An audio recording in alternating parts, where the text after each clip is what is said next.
backtracking, but especially you get into First and Second Chronicles, and what you find is you find overlap. You find overlap not only with Kings, but you find overlap as well in even First and Second Samuel, or Samuel's correspondence. And so let's kind of backtrack in a way and get a view in terms of what these books are, what's different about these books, what they highlight, and that will help us, I think, as we then consider First and Second Chronicles. So let's begin by reviewing and considering First Samuel. So First Samuel, we're looking at kingship. We're looking at, again, the transition from judges to kings. We're looking at kingship under Saul and a transition then to David, a hard transition, right? One that was not in any way simple, one that was politically difficult and was controversial, but one that we can look at and really find encouragement in when we think about our own situation and circumstances. If you've ever had to battle with power, if you will, you can find a great deal of wisdom in David and his dealings with Saul. And so let's just kind of, again, summarize briefly, if we're able to, what we're looking at here with First Samuel. So First Samuel, looking at Saul's selection, start off there, especially in the 8th chapter. And you notice there, again, Samuel's displeasure of God's people. Note verse 5, they say to him, "Behold, thou art old, and thy sons walk not in thy ways. Now make us a king to judge us like all the nations." That's just sad in many ways. Sad that they're rejecting God as their king. Sad that they yearn so badly to be like the nations around them. Yet, we shouldn't be surprised when you think about the way in which we are tempted today to try to conform to the world around us. Again, think about Romans chapter 12, verses 1 and 2. And so you see there then in verse 7, the Lord says to Samuel, "Hearken unto the voice of the people in all that they say unto thee, for they have not rejected thee, but they have rejected me, that I should not reign over them." Again, God allows for us to choose. They're insistent upon this, and so God is going to allow the choice. It's within his permissive will. He grants this and says, hey, they haven't rejected you. Don't take this personally, Samuel. They've rejected me. And then you see in verse 20, once again, they want to be like all the nations around them. They want to be just like those that they're surrounded by. Then you see for Saul's selection and his disobedience, highlighted there, his disobedience in chapter 15 especially. God says, verse 2, regarding the Amalek and the Amalekites, they are to be utterly destroyed. Note verse 3.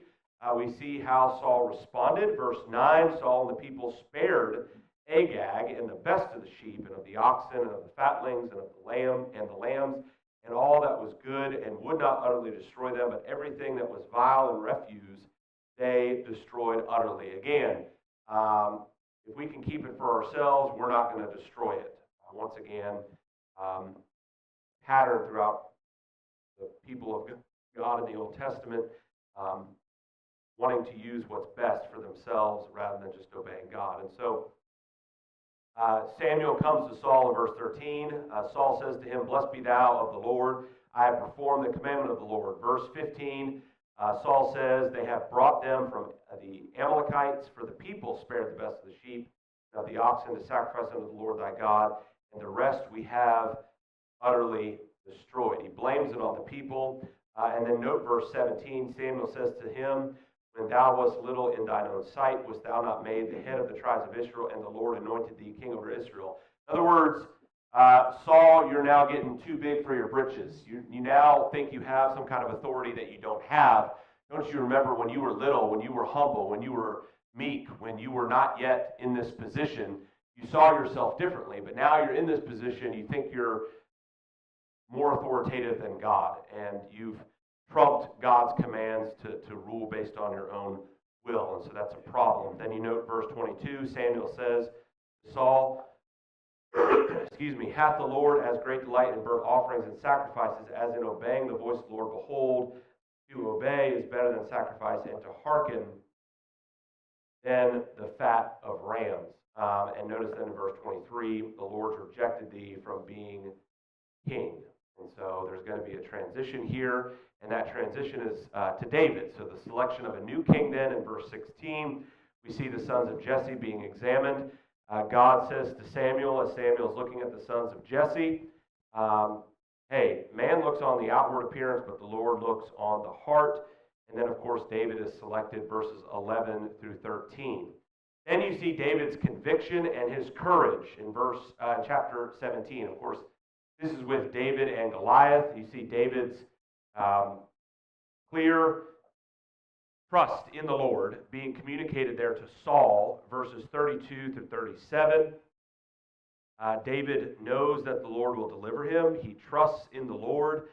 He knows that the Lord is being defied and being challenged. God's people are being threatened, and so he trusts in God. He doesn't trust in himself. He doesn't trust in armor.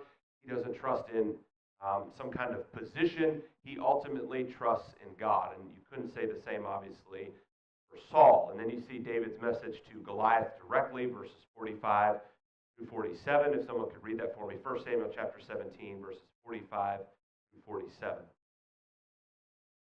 And said David to the Philistine, Thou comest to me with a sword, and with a spear, and with a shield.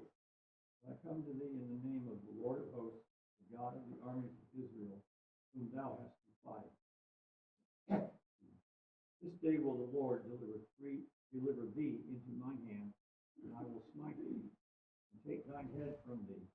And I will give the carcasses of the host of the Philistines this day unto the fowls of the air, the wild beasts of the earth, that all the earth may know that there is a God in Israel. And all this assembly shall know that the Lord saveth not with sword and spear, for the battle is the Lord's, and he will give you into our hands. All right, thank you, brother. And so David is just, a phenomenal leader at such a young age, wise beyond his years, trusts in the Lord. By the way, is constantly being looked at in a way that is denigrating. Saul doesn't think him to be much. His own brothers challenge him. Why are you coming? Notice verse 28. But David's conviction stays true. He trusts in God. He knows God and his will ultimately prevail. David, in being chosen, doesn't just get a smooth transition to rule. And we see this then throughout the rest of 1 Samuel. Saul recognizes his foolishness in pursuing David, yet continues to pursue David. Look, for example, chapter 24. Notice there in verse 6, he says to his men, the Lord forbid that I should do this thing unto my master. This is David. David, of course, having an opportunity to take out Saul. David says, I'm not going to take out Saul. Why am I not going to take him out? Because, again, I trust in the Lord. I respect God. I'm not going to do this thing to my master, the Lord's anointed, to stretch forth my hand against him, seeing he is the anointed of the Lord. Then you notice verse 17, Saul is aware of his foolishness. He says to David, Thou art more righteous than I, for thou hast rewarded me good, whereas I have rewarded thee evil. Well, has Saul figured it out? No, not really, because he continues to try to pursue David. Notice chapter 26 and verse 2. Saul arises, he goes down to the wilderness of Ziph, having 3,000 chosen men of Israel with him to seek David in the wilderness, and he continues to go after him. David then asks Saul, note verse 18, Wherefore doth my Lord thus pursue after his servant? For what have I done, or what evil is in my hand? Again, you'd think Saul recognizes it. Verse 21, Saul says, I have sinned. Return my son David, for I will no more do thee harm, because my soul was precious in thine eyes.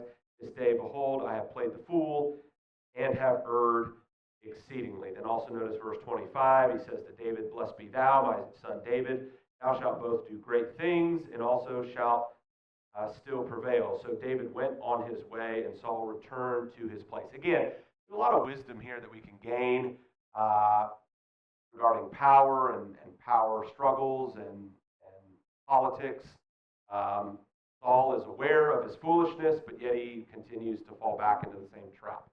And David knows what Saul's going to do. Notice verse 1 of chapter 27. And so there's this continual foolishness of Saul. And then you see Saul's death in chapter 31.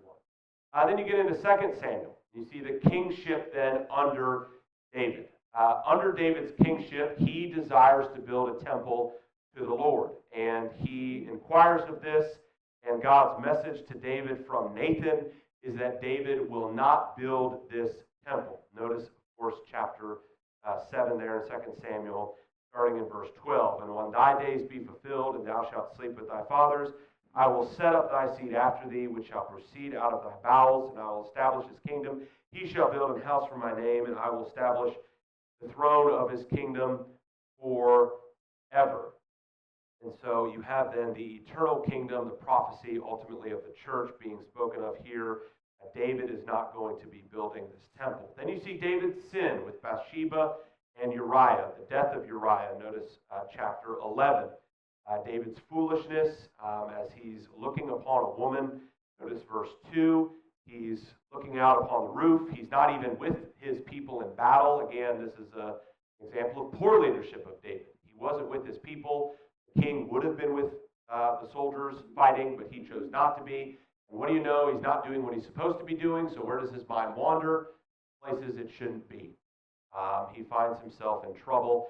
And not only does he see a woman, but then he looks upon her. And so, in his periphery, he may have seen her, and then all of a sudden, what does he do? He begins to actually fixate his mind upon her. And then he commits sin, commits adultery, and then he tries to get himself out of this by making it look like it was Uriah's doing regarding the baby. Uriah doesn't comply. Uriah is faithful, and so David has to improvise and figure out a way to get rid of Uriah. He sins. And so he acknowledges then his sin in chapter 12. And then we see David's rule continuing and David's final words, interesting for us as well, in chapter 23 and verse 2, specifically because we get some insight regarding inspiration in the way in which it occurs. The literal word of God being on his tongue. And of course, you think about the Psalms and what David wrote, many of the Psalms being attributed to David. David was inspired, and we're seeing how this takes place here. So then you get into 1 Kings. What happens in 1 Kings? Well, we see first off David's words directed to his son Solomon, as we've looked at. Notice chapter 2. And he says there in verse 2, I go the way of all the earth, be thou strong therefore, and show thyself a man, and keep the charge of the Lord thy God, to walk in his ways, to keep his statutes and his commandments and his judgments and his testimonies, as it is written in the law of Moses, thou mayest prosper in all that thou doest, and whithersoever thou turnest thyself. And Solomon requests a noble request. What is that? That he would have wisdom being granted anything by the Lord, he then desires wisdom. If someone can read for me there, verses 6 through 14 of 1 Kings chapter 3. 1 Kings chapter 3, 6 through 14. Solomon said, great mercy, your servant David, my father, because he walked before you in truth and righteousness, in uprightness of heart with you. You have continued your kindness for him. You have given him a son to sit on his throne, as it is today. Now, O Lord my God, you have made your servant king, as my father David. I am a little child, not know if I go out or come in. Your servant is in the midst of your people whom you have chosen, a great people, too numerous to number to count. Therefore give your servant an understanding heart, judge your people, that I may discern between good and evil. For who is able to judge this great people of yours? Teach, please, the Lord. For Solomon had asked this thing. And God said to him, because you have asked this thing, you have not asked long life for yourself, nor have asked riches for yourself, nor have asked the life of your enemies. But I have asked for yourself, but have asked for self, understanding to discern justice. Behold, I have done according to your word.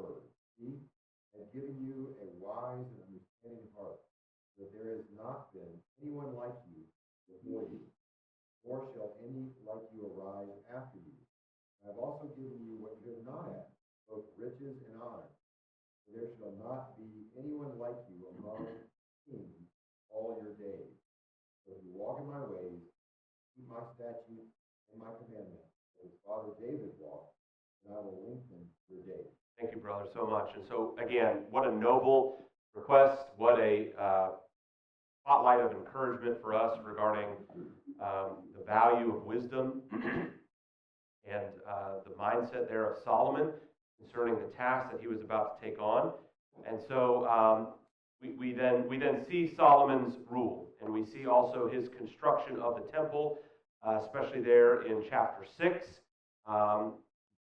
Again, the authorization of Solomon to build this physical temple, that occurring.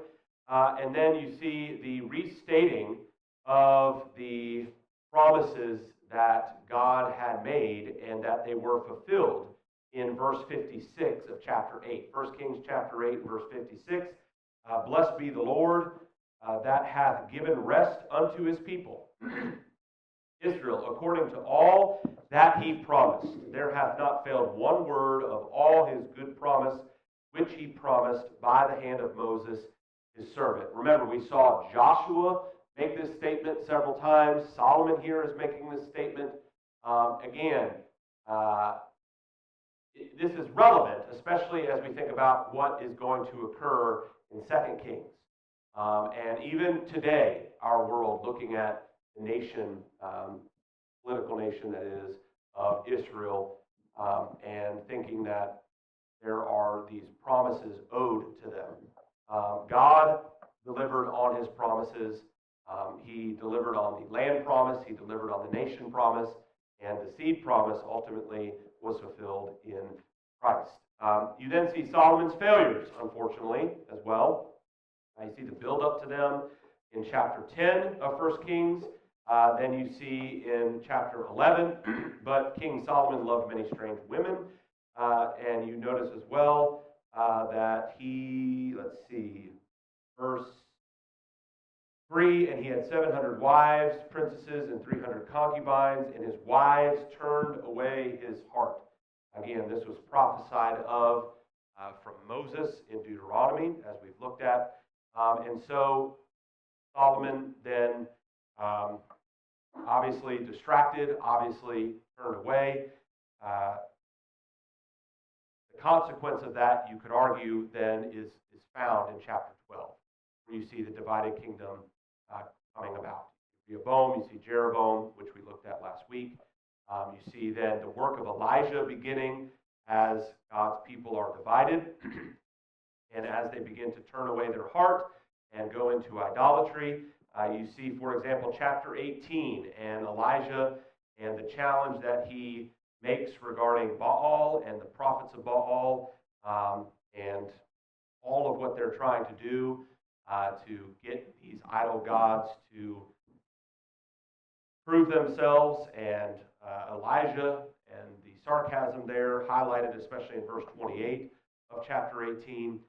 Hey, maybe, maybe he's on a journey, verse 27, maybe he's on a journey, maybe he's sleeping, he needs to be awakened. And so what do? They are cutting themselves and trying to awaken their idol gods. Obviously, the Lord then is proven in that instance. The work of Elijah continues. You see Elijah's distress as well in chapter 19 as he is trying to flee from Jezebel, the confusion. He's fleeing for his life, and then what does he do? He requests that he might die. You kind of scratch your head on that, but you can understand. He's distressed. He's depressed. He's concerned. He's not eating. He is overwhelmed. He also, at the same time, thinks of himself as being the only one that's faithful. Again, very common threads to God's people even today in these kinds of moments. God has to remind him that he's not the only one. Notice verse 18 of chapter 19. And so all valuable to us. Then you get into 2 Kings. And you see the work of Elisha, one of the students of Elijah, the apprentice of Elijah, the work of Elisha, and you see the details of the political rule and the kings. You also see God's people going into captivity. Notice there in 2 Kings chapter 17, 2 Kings chapter 17, verses 5 and 6. The king of Assyria came up throughout all the land and went up to Samaria and besieged it 3 years. And he takes Samaria and carries away Israel into Assyria. You then also notice chapter 20, 2 Kings chapter 20, and notice there in verse 17, behold, the days come, that all that is in thine house and that which thy fathers have laid up in store unto this day shall be carried into Babylon. Nothing shall be left, saith the Lord. Notice chapter 24 in verse 11. And Nebuchadnezzar, king of Babylon, came against the city, and his servants did besiege it. And then chapter 25 and verse 9, and he burnt the house of the Lord and the king's house and all the houses of Jerusalem, and every great man's house burnt he with fire. And so you see here God's people being carried away, and you see the destruction. And so what do we have then in these accounts? You have, again, the history of God's people. You have the transition from judges, cycling from sin to salvation. You then see the transition to kings. You see Saul's kingship, David's kingship, Solomon's kingship, all under the united kingdom, then the divided kingdom coming about, God's people going astray. Remember, the northern kingdom would never have a good king. The southern kingdom had a few good kings, some indeed very positive. Josiah, for example, that we could exemplify. And so then, what's 1st and 2nd Chronicles? How does that fit in terms of this overall story and account? In some ways, I think of it a little bit like the gospel accounts. Think about Matthew, Mark, Luke, and John. You have multiple accounts, all providing different perspectives, all written for different purposes, but you have overlap. And there's value in that. There's substantiation in that regarding these accounts and the historical accuracy. And that's valuable to us when you think about God providing us evidence. It's valuable to us as well when we think about these different perspectives and filling in certain gaps and questions that we may have. You really are looking at, when you consider Kings, you're looking at political history. In Chronicles, you're looking at more religious history and a focus on some of the religious activities. And Chronicles will also overlap as well.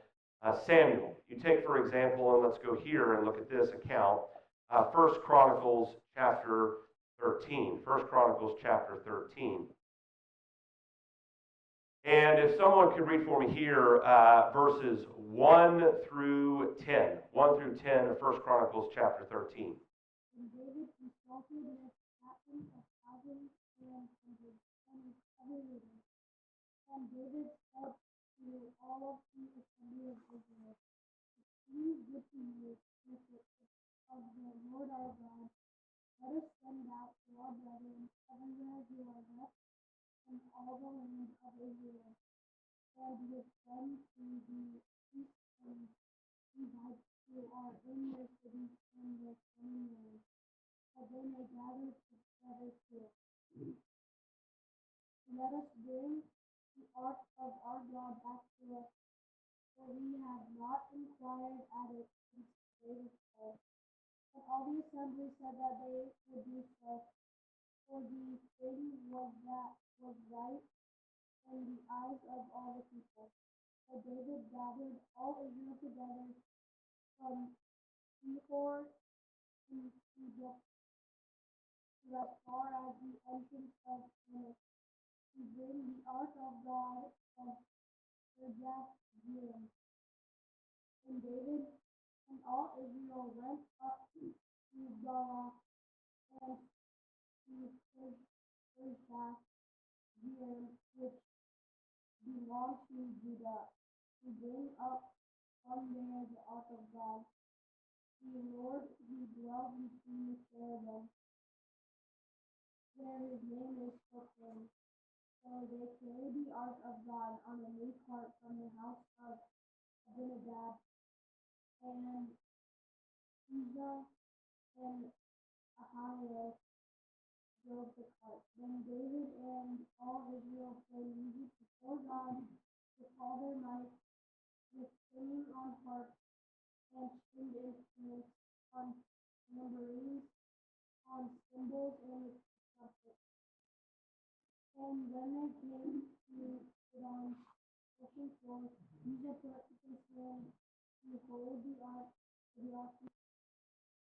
Then the anger of the Lord was aroused against Uzzah, and he struck him because he put his hand to the ark, and he died there before God. All right, and so we're familiar with this account and have studied it before, and you see the effort here. Again, from a religious perspective, the value in the Ark of the Covenant and the desire to have it with them. Obviously, throughout the battles, David is wanting to return it. And where does he go for consultation? He goes to the captains. He goes to every leader. Note verse 1. The congregation, they think it sounds good. They think this is a great idea. Note verse 2 as well as verse 4. And so they go about then constructing this new part. Notice verse 7. So all seems well. But what did they fail to consult? Where is it that they failed to look? Well, David obviously does things a little differently in order to then successfully achieve what he's trying to achieve.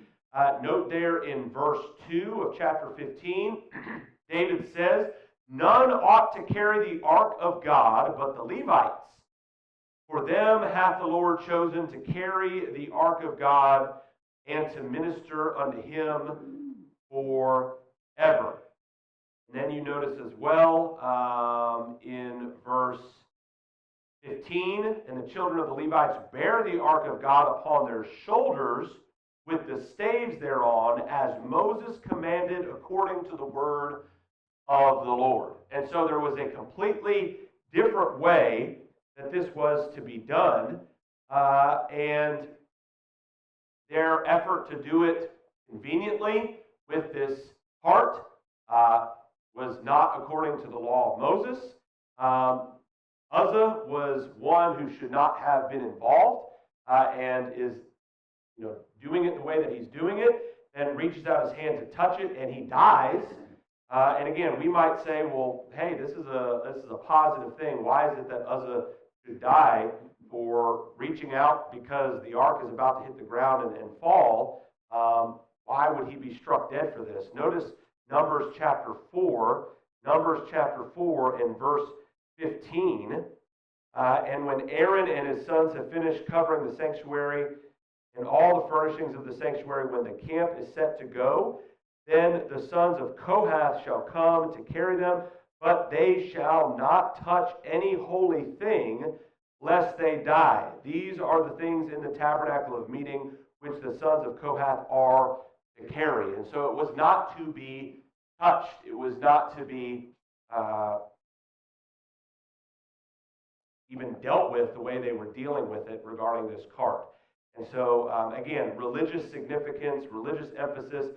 This, by the way, is also accounted for in 2 Samuel chapter 6. 2 Samuel chapter 6. And so, again, you see overlap. You also see overlap in Solomon's request for wisdom. Notice there in 2 Chronicles chapter 1. 2 Chronicles chapter 1, starting there verse 7. "In that night did God appear unto Solomon, and said unto him, Ask what I shall give thee. And Solomon said unto God, Thou hast showed great mercy unto David my father, and hast made me to reign in his stead. Now, O Lord, let thy promise unto David my father be established. For thou hast made me king over a people like the dust of the earth in multitude. Give me now wisdom and knowledge, that I may go out and come in before this people. For who can judge this thy people that is so great?" You also see a common theme throughout these letters, these accounts, regarding what it is that's required to be right with God. Look, for example, at chapter 7 in 2 Chronicles And verse 14, God says here, he appears to Solomon, says, if my people which are called by my name shall humble themselves and pray and seek my face and turn from their wicked ways, then will I hear from heaven and will forgive their sin and will heal their land. Notice also chapter 15, 2 Chronicles chapter 15 and verse 2. And he went out to meet Asa and said unto him, hear ye me, Asa, and all Judah and Benjamin, the Lord is with you, while ye be with him. And if ye seek him, he will be found of you, but if ye forsake him, he will forsake you. And so again, a condition in terms of God's blessings and care, providential care. God requires faithfulness. He requires alignment with his will. And then you see the proclamation of Cyrus at the end here, 2 Chronicles chapter 36, and Cyrus proclaiming the allowance and actually the commandment, that God's people be returned to Jerusalem and reconstruct the temple. Notice there in verse 23 of 2 Chronicles chapter 36, and then that's when we then transition into Ezra. And so that hopefully helps when you think about these books, these chapters, the back and forth, the details, and it's applicable to us in that God requires faithfulness. It was applicable throughout the history of God's Old Testament people in that they understood why it was they were where they were, how it is they got there, where it was that God was, and that God was still available and was still with them if they chose to be with God. And that understanding is valuable depending upon at what point you lived throughout this timeline. For example, if you were a child of God being brought up in the nation of God's Old Testament people, and you were born at a time when you were in the midst of captivity, and times were hard, this knowledge would have been valuable to you. If you would have been born in a time during the construction of the temple, the reconstruction of the temple, this knowledge would have been valuable to you. If you would have been born during a time of the intertestamental period, and scratching your head and wondering, where are we going? Where have we come from? This knowledge would have been beneficial to you. And so God doesn't leave his people in the dark. This history, these accounts are valuable. Any comments or thoughts here regarding these correspondence?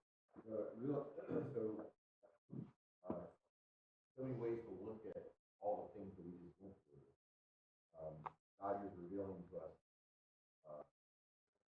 history, revealing his plan, giving us the Messiah, educating us. And we sometimes miss in that God is revealing himself to us. Mindset, how we react, which applies to everything. Our lives today in 2023, exactly as it did in Scripture that we just read, God never changes.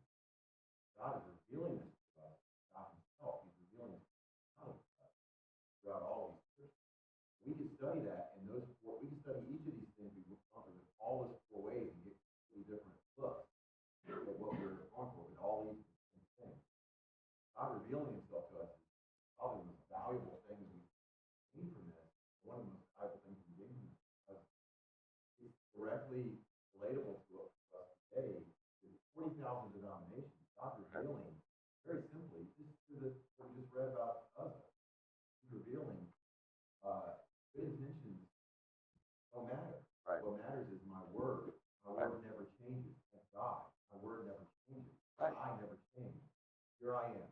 Here's how I react. I put this in place. This is what you do. When you do something different, this is what happens. Right. Very simplistic. But if you don't study these according to mindset on, well, God is revealing himself to me. Let me focus on that as I study these historical passages.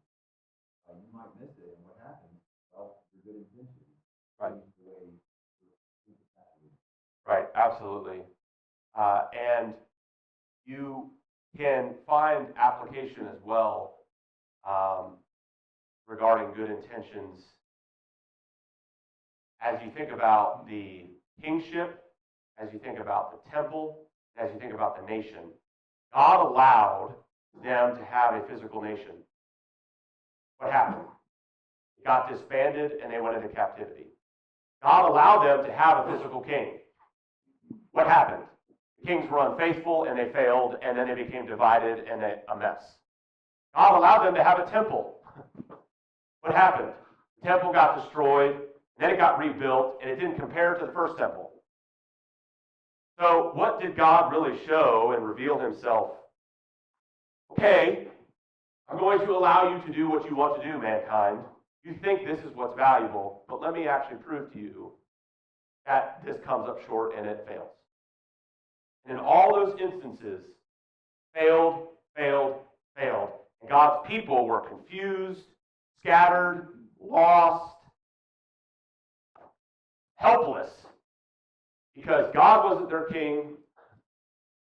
They weren't fixated on the spiritual kingdom and nation and spiritual worship and the church, because it hadn't yet been built, but they weren't aware that that's what mattered to God. And so, yes, in today's time especially, because half of those denominations you just mentioned, guess what they think? They think the nation politically of Israel is still what it's all about. And we got to have that temple, and Jesus is going to return and reestablish and reintegrate Old Testament worship and all this other. And no. God allowed that to be tried permissively, and it failed. And ultimately, God, in the end, even in that mess of man messing everything up and scattering and making it even more difficult to deliver on those promises, God still brought about Christ. And the church was established. And so our king is God. Our nation is the church. Our worship is in spirit and in truth. And there is no need to recreate the wheel. There's no need to try it a different way.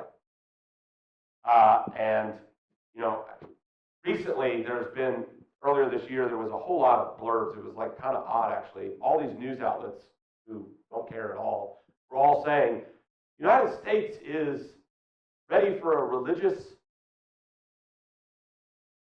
renovation. It's time for a revival in religion.